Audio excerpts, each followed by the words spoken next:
जबलपुर पहुंची भाजपा की राष्ट्रीय सचिव श्रीमती पंकजा मुंडे ने शनिवार को पत्रकार वार्ता में प्रधानमंत्री नरेंद्र मोदी सरकार के 9 वर्ष के कार्यकाल की उपलब्धियों को गिनाया।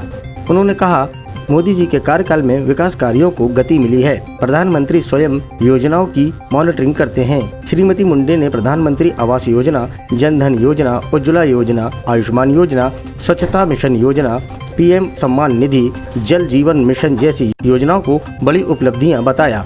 इसके अलावा शहर में बन रही ring road, logistic hub, Jabalpur Itarsi rail line का विद्युतीकरण, एयरपोर्ट के विस्तारीकरण को भी उन्होंने क्षेत्र के लिए उपलब्धि बताया। मध्य प्रदेश सरकार द्वारा प्रदेश की महिलाओं के लिए शुरू की गई लाडली बहना योजना को महिलाओं को मजबूत बनाने की दिशा में एक बड़ा कदम बताया।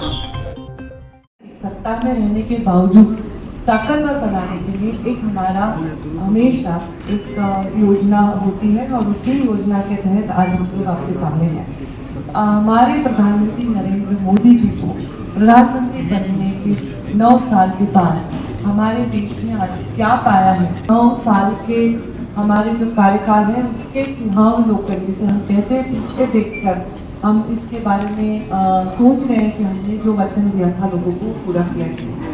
तो इसको हमने 9 इयर्स ऑफ सेवा बीजेपी और के माध्यम से लॉन्च भी किया है। इसमें सारी इंफॉर्मेशन आपको उपलब्ध हो जाएगी और तभी मुझे मेरे जैसे युवाओं को ये आकलन हो गया था कि अभी प्रधानमंत्री को प्रधानमंत्री नहीं प्रधान सेवक कहा जाएगा। तभी हमको ये आकलन हो गया था कि राजपथ जैसे मार्ग का कर्तव्य पथ ऐसा नामकरण हो सकता है और रेस कोर्स रोड को लोक कल्याण मार्ग बताया जा सकता है। और हमारे इस भारत के ये जो आने वाले साल है उनको नवनिर्माण के वर्ष कहा जा सकता है, गरीब कल्याण के वर्ष कहा जा सकता है। ये सिर्फ उसी संस्कृति में हो सकता है जिसके नस नस में राष्ट्रभक्ति और राष्ट्र धर्म भरा हुआ है। हमारे प्रधानमंत्री ने 9 साल में इस देश को, जो देश पॉलिसी पैलेस के नाम से जाना जाता था दुनिया में, उसको डिसिसिव वाले हमारे राजनीति को मोदी जी ने देश के गरीबों के बारे में सोचने के लिए मजबूर किया है। और हम सबको उस तरह कि दिल्ली से अगर 100 रुपया भेजा जाए। लव जिहाद मामले पर उन्होंने कहा कि इस तरह के मामले चुनाव के मुद्दे नहीं हो सकते। हिंदू राष्ट्र की मांग पर उन्होंने कहा, इस पर मेरा कोई मत नहीं है, इस पर कोई टिप्पणी करने की जरूरत भी नहीं है। मेरा इसमें कोई मत नहीं। कोई अगर कोई व्यक्त करता है कोई भावना तो उस हर भावना पर व्यक्त मत करना मुझे नहीं लगता जरूरी है। हमारा भारत एक ऐसा संवेदनशील देश है जो सारे विचारों को एक साथ, ऐसा देश कहीं नहीं है जहाँ हर राज्य में अलग भाषा है, अलग परिधान करते हैं वेश, अलग खाना खाते हैं, अलग संस्कृति है, फिर भी हम एक जान है।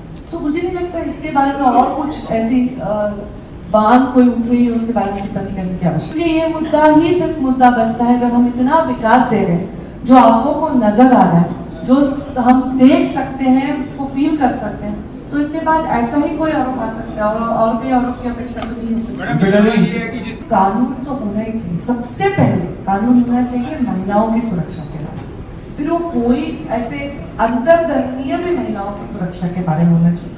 और अगर कोई जान के ऐसी चीज करता है तो उसको रोकने के लिए भी और उन महिलाओं को सुरक्षा महसूस हो, उनको फिर से कहीं अपनी जिंदगी जीने के लिए कोई ताकत मिले, तो ऐसा कोई योजना बनाने में कोई हर्ज नहीं। ऐसा तो नहीं है कि सिर्फ प्यार है और वो प्यार कोई दीवार नहीं देखता है। तो अगर कोई 2 व्यक्ति सिर्फ प्यार के लिए एक साथ आ रहे हैं तो उसका सम्मान ही करना चाहिए, पर उसके पीछे कोई कटुता हो, कोई कारस्तानी हो तो उसको अलग तरीके से सोचना चाहिए।